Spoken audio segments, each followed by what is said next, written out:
Bien. Entonces, bueno, hemos hablado sobre distintos aspectos de la exposición y quizá valdría la pena volver un poco y reflexionar sobre lo primero que el espectador va a ver antes de acceder a la exposición. Me refiero concretamente a las siluetas de manifestantes, a la instalación de siluetas de manifestantes que aluden desde un espacio mnemónico de la memoria, de sus imprecisiones, sus contornos diluidos por la manera como están puestas, que a su vez contrastan con ah, toda la cuestión levantada en la exposición al respecto de los archivos, de lo que se puede utilizar como prueba o fragmento de lo real. Alude además a la esfera de la fiesta, que Didi Huberman o Bakunin o Yves Marie Besset hablan de la fiesta como potencia, de la fiesta sin comienzo y sin fin, de la fiesta que engendra a la violencia actuada, hasta un diálogo eh, con la propia historia del arte, haciendo una clara referencia por ejemplo, al autorretrato de Michelangelo en la Capilla Sistina. Entonces, creo que valdría la pena, si te parece, que nos contaras un poco sobre esta instalación en particular. Sí, parece que es como tal vez de las piezas como más representacionales de alguna manera, a pesar que también está basada en un archivo de imágenes, ¿no? Están hechas esas siluetas a partir de archivo, de registro de las propias manifestaciones. Pero la manera en que están organizadas arma como una especie como de friso, y en ese sentido también hace como algo de guiño a las formas estéticas del arte, ¿no? Esta noción de masa eh, eh, tan apretada que es el friso, que arma como una forma y una contraforma muy ajustada, ¿no? Donde lo que uno entiende de lo que ahí está pasando es un conjunto de cuerpos, ¿no? En general los frisos clásicos, por ejemplo, son batallas, ¿no? Estéticamente se arman en una cosa, en un espacio muy reducido, ¿no? Yo quería como mantener de alguna manera esa sensación física corporal del espacio reducido, de las masivas manifestaciones que tuvimos en Chile desde el 25 de octubre en adelante, ¿no? Que cuando empiezan las manifestaciones y hasta el día de hoy ocurren de manera menos masiva porque hay pandemia, porque la violencia también ha desgastado las movilizaciones en su masividad. Pero quería hacer alusión estética a ese cuerpo a cuerpo, ¿sí? Que creo que es algo que también aparece en tu texto. Eh, Aparece hacia el final de que yo creo que no se puede reflexionar esto solamente como un problema social, político, sino que la experiencia es también biopolítica, ¿no? La experiencia es la experiencia del cuerpo en el espacio público y de los cuerpos conformando una especie como de cuerpo colectivo, que es una pregunta que yo siempre la tengo conceptualmente, la tengo en forma estética, he elaborado otras obras donde aparecen nociones de cuerpos, de esta noción de cuerpo colectivo, y aquí vuelve a aparecer de otra forma, y yo creo que su fantasma estético de alguna manera es el friso. El friso es una figura clásica de una confrontación, eh, eh, que además su estrategia es muy económica también en términos de recursos, ¿no? Plásticos. Y también sin duda la materialidad con la que construimos esta pieza que está a la entrada de la galería, o sea, está en el ventanal de entrada. Recuerda además, tiene otro fantasma de la historia del arte, que es el autorretrato que se hace Miguel Ángel ni más ni menos que en el infierno, ¿no?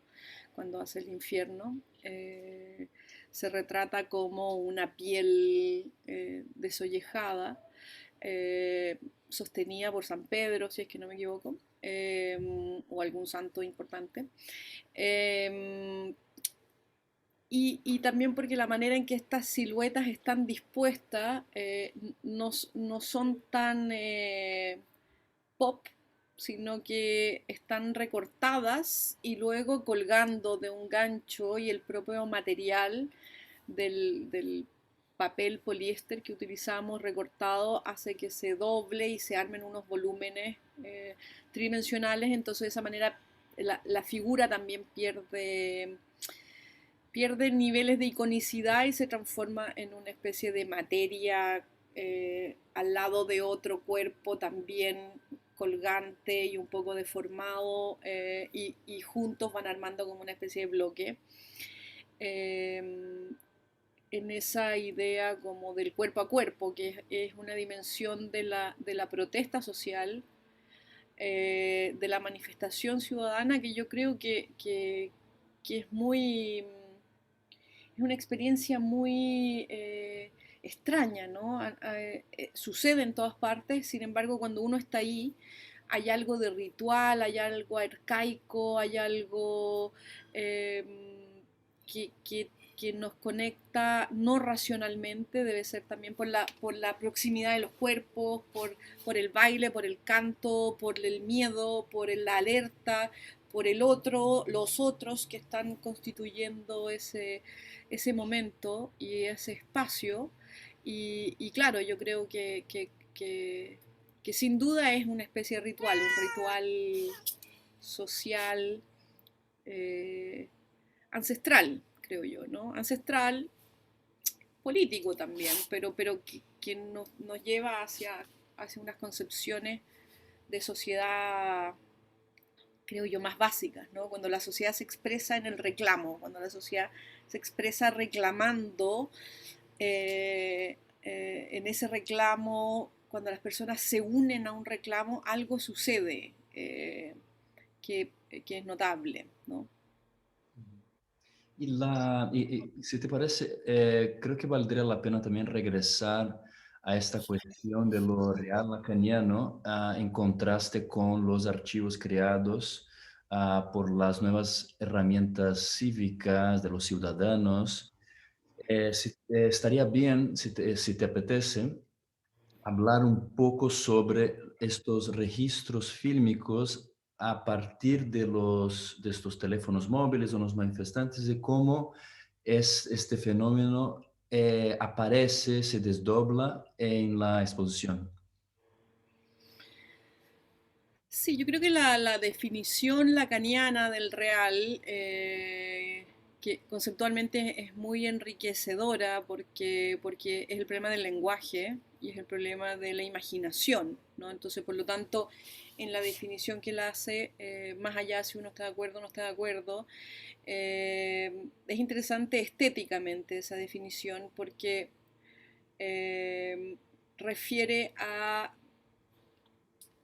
de alguna manera cómo el lenguaje es un estado de urgencia, es una necesidad de urgencia a partir de una experiencia que él define como la real, ¿no?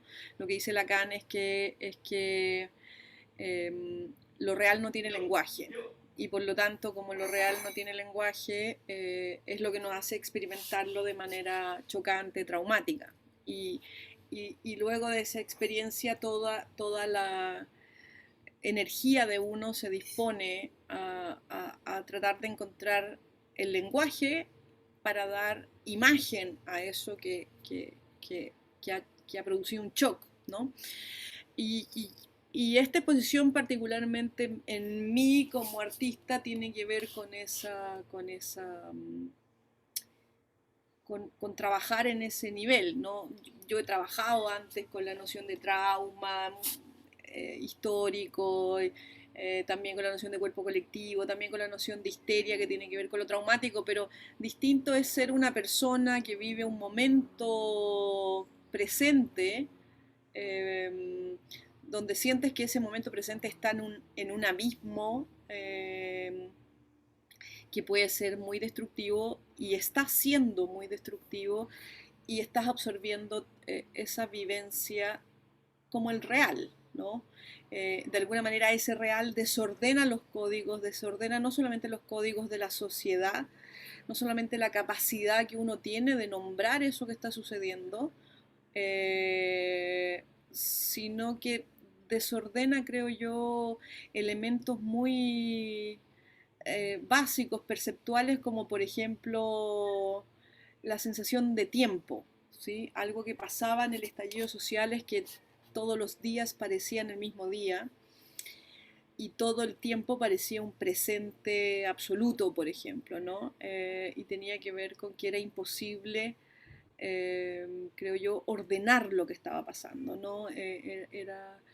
Y era estar como completamente abierto a ser impactado por estas noticias que estaban circulando todo el tiempo. Y yo creo que cuando nosotros recién nos conocimos, Tiago, yo creo que tú, no solo yo, sino que a los otros artistas chilenos que conociste, creo que los conociste en ese estado, en un estado, en el estado del real, traumático del que habla Lacan, ¿no? Ya ha pasado mucho tiempo de eso, pero yo creo que lo interesante de eso es cómo eso te pone como en una especie de abismo psíquico donde o realmente remontas y haces el esfuerzo de poder darle un lenguaje a esto, o todo esto te afecta de una manera que puede ser súper perturbadora y aniquilante también, ¿no? Eh, Y otra de estas herramientas, por cierto, que desempeña un papel fundamental en este proyecto, son los láseres utilizados por los manifestantes que también actúan en el espacio ocular de visión, ahora del carabinero, ¿no? Del policía, de la fuerza de seguridad del Estado. Es interesante también cómo en el proyecto lo que hablamos en nuestras conversaciones sobre estos daños oculares en el manifestante ahora, y, por otro lado, en este mismo espacio ocular de visión, ahora la exposición hace alusión a una especie de ceguera de la Fuerza de Seguridad del Estado para que la manifestación siga pulsante, ¿no? sí, yo creo que el recurso de los láser tuvo como varias, por lo menos a mí me produjo un despertar histórico de alguna manera, o sea, como que uno veía todos esos láseres juntos y claramente estábamos frente a otra generación que se le había ocurrido ir con láser a una manifestación, ¿no? A las generaciones anteriores no se les ocurría ir con láser a las manifestaciones. Obviamente que eso viene de las manifestaciones de Hong Kong, ¿no? Y eso marca una especie también de globalización de alguna manera de estos movimientos sociales generacionales, como yo los veo. Creo que tienen que ver con un momento epocal y por lo tanto es una generación la que está implicada, no solamente, pero está fuertemente implicada una generación. De alguna manera el recurso de estos láseres tiene que ver tal vez con una experiencia que en algunos textos aparece como se habla de la gamificación de las protestas, ¿sí? O sea, de que estos son generaciones que están acostumbradas a jugar juegos de combates a través de grupos y se juntan. Mi hijo hace eso, por lo tanto sé lo que hace, lo he visto, digamos, ¿no? Y que de alguna manera estos sistemas de organización vienen como de esa experiencia, ¿no? Y yo creo que esos, los carabineros, que son más o menos de la misma generación, también tienen la misma experiencia de eso, son gamers también, ¿sí? formales, informales, pero pasan por esa experiencia y hacen que, esta relación de la violencia con el uso de estos láser, que es una parte importante de la muestra, creo yo, que está ahora en la galería, hemos desarrollado prototipos para poder estudiar cómo vamos a utilizar esta especie de batalla láser versus perdigones, ¿no? Entonces, los perdigones son aquello que el Estado ha decidido utilizar para reprimir a la protesta, siendo que su versión más brutal es que a través de ellos y con ellos y a partir de ellos se lograron cegar a 460 personas, como ya lo habíamos dicho antes, que es un número récord en el mundo, que se salta por encima de incluso de la Franja de Gaza en sus números. O sea, en 3 meses, 460 personas con herida ocular es un récord mundial. O sea, está escrito, así está descrito, ¿no? Y por otro lado, la respuesta de estos jóvenes en la utilización de este láser, que en realidad no hace nada, excepto hacer una demostración simbólica de somos muchos, creo yo, ¿no? Somos muchos y lo que los manifestantes logran a veces hacer con estos láseres es molestar a la visión de la policía y en algunos, muy pocos casos, derribar drones. Hay un par de videos de drones siendo derribados en la Plaza Dignidad a través de la fusión simultánea de un montón de manifestantes apuntando hacia un mismo objetivo electrónico y este dron cayendo, ¿no? Entonces me parecía que en esa desproporción de armamentos hay algo que me parece simbólicamente interesante, ¿sí? Eh, Me parece simbólicamente interesante porque eh, creo que hablamos de otra generación. Yo no sé si mi generación se le habría ocurrido sacar láser para enfrentar a la policía. Creo que no. O sea, creo que hay algo ahí eh, generacional de la vida virtual, de los juegos, de la electrónica, de la fiesta, que tiene que ver específicamente con una generación y que se expresa ahí, ¿no? En ese choque de perdigones versus láseres, ¿no? Y que además se traduce en la exposición con las instalaciones de perdigones y láseres, ¿no? Son dos elementos que están siendo utilizados am, para infligir de alguna manera algo en el ojo de uno de los lados del conflicto, ¿no? Claro, siendo que uno es más efectivamente violento y peligroso y el otro es más simbólico y molestoso, ¿no? Eh, pero es curioso como ambos terminan dirigiéndose a los ojos, ¿no? Porque también yo creo que tiene que ver en algo con lo que también tú abordas en el texto, con esta noción de la sociedad de la imagen, la sociedad del espectáculo, ¿no? Como el ojo como el protagonista de una especie de batalla, desproporcionado, no es lo mismo un láser que un perdigón en ningún caso, digamos, ¿no?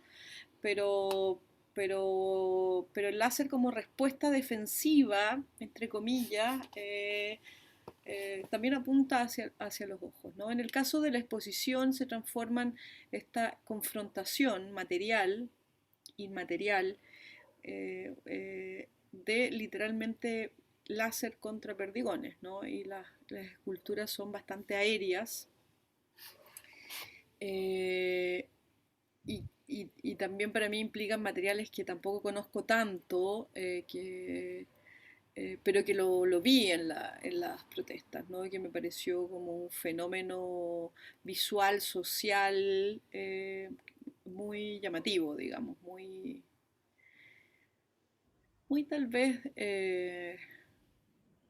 de lo que yo alcanzo a identificar como una generación que tiene otro discurso, otras pugnas y otras formas de aparecer, ¿no? Yo creo que está.